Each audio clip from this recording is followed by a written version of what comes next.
hati-hati. Ada paham, ada aliran, bahkan ini menjadi ideologi yang menjadi tantangan besar umat Islam di masa ini.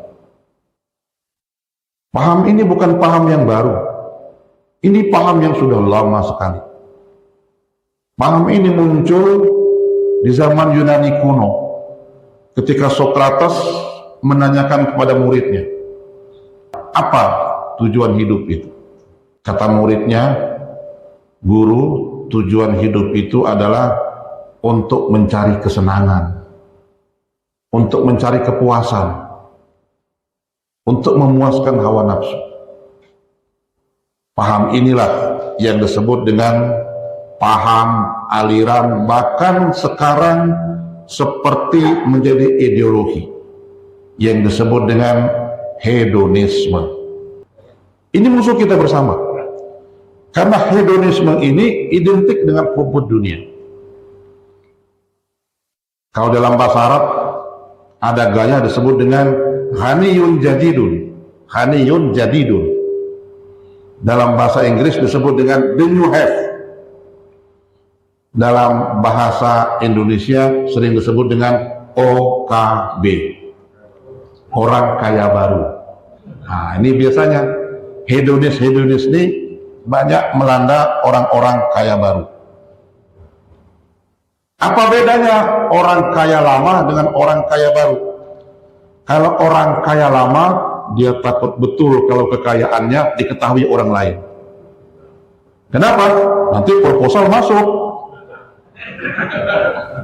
Proposal masjid lah, proposal Risma lah, proposal Karang Taruna lah. Maka orang kaya lama, dia cenderung merahasiakan kekayaannya. Tapi orang kaya baru cenderung ingin memperlihatkan kekayaannya. Kenapa? Karena orang belum tahu dia kaya. Bahkan kalau pesta, itu bawa mobil, kunci mobilnya itu, dompetnya dimasukkan, tapi kuncinya mesti dikeluarkan dari kantong.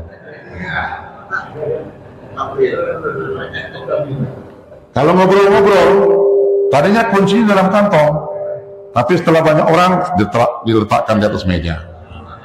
Ini OKB. Ghaniyun jadidun, orang kaya baru.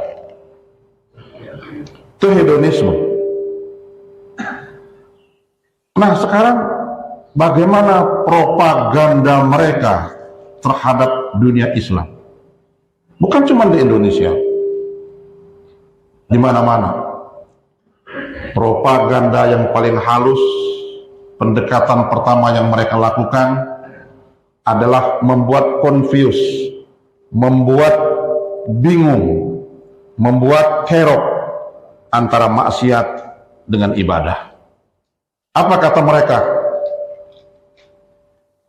Walaupun kamu sudah haji, Pak Suryadi, hidup itu harus seimbang, Pak, antara dunia dengan akhirat. Nah, nanti kalau sholat subuh, kamu azan, nggak apa-apa. Kamu kan Islam. Nanti kalau Pak Bujang datang, kamu hadir, majelis taklim. Kalau perlu kamu MC-nya itu. Nah, gitu.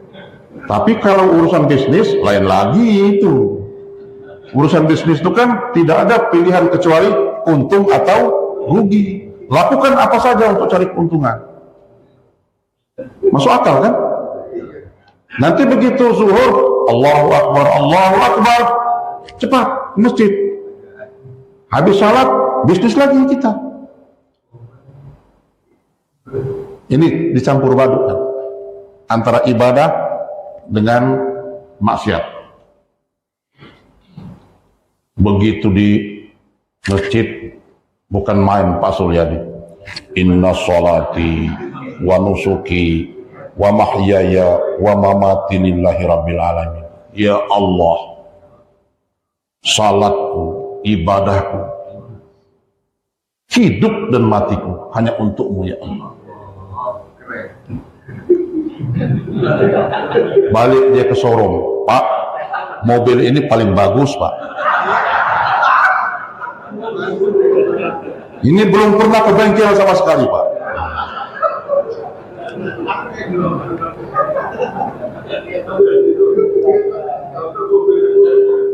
Ini propaganda pertama, Pak. Hati-hati itu.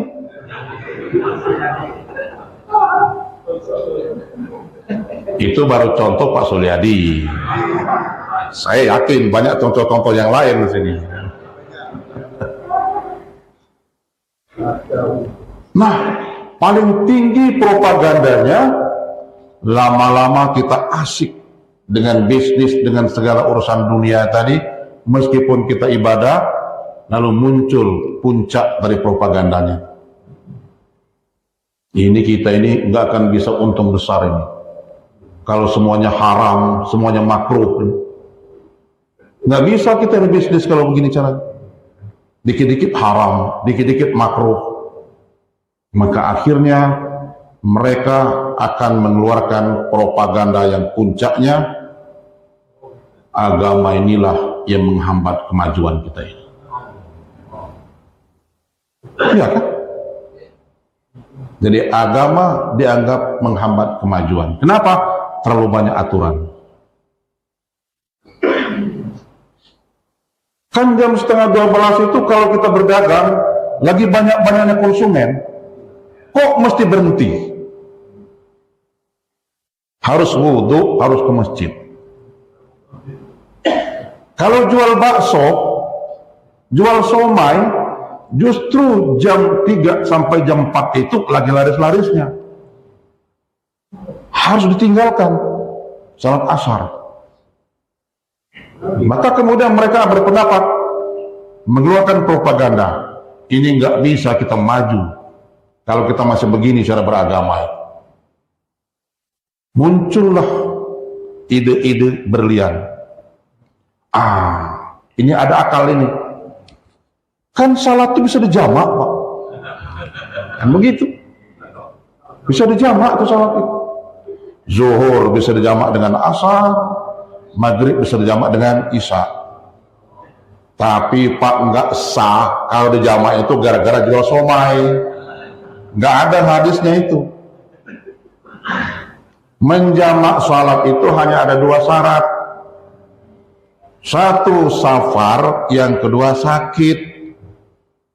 Safar juga ada ukurannya, sekurang-kurang 93 km menurut jumhur ulama. Tapi kalau Imam Abu Hanifah 132 km. Maka kalau sudah 132 km, afdolnya jamak untuk keluar dari perbedaan pendapat. Tapi kalau 93 boleh jamak, boleh tidak jamak. Itu syarat jamak. Jual somai dari Pasar Tugu ke Pilat Citra udah jamak kasar, nggak ada hukumnya itu. Yang kedua sakit. Ini saya kalau wudhu berkali-kali, tegak berkali-kali, terganggu penyakit ini, boleh dijamak. Itu saja, nggak ada lain. Nah, ini bapak-bapak para jamaah yang perlu kita waspadai. Maka Allah Subhanahu wa Ta'ala mengingatkan pada kita semua dalam surah Asy-Syura ayat 12. A'udzubillahi minasyaitonir rajim. Man kana yuridu harsal akhirah nazid lahu fi harsihi.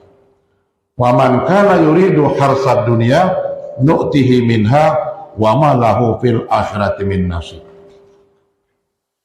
Barang siapa yang menghendaki kebahagiaan akhirat, nazid lahu fi harsihi, lipat gandakan kebahagiaan kalian. Wa man kana yuridu harsad dunya, barang siapa yang hanya menghendaki kebahagiaan dunia, nu'tihi minha, hanya sebahagian kebahagiaan dunia kuberikan, wa ma lahu fil akhirati min nasib, dan Allah sama sekali tidak akan memberikan kebahagiaan akhirat.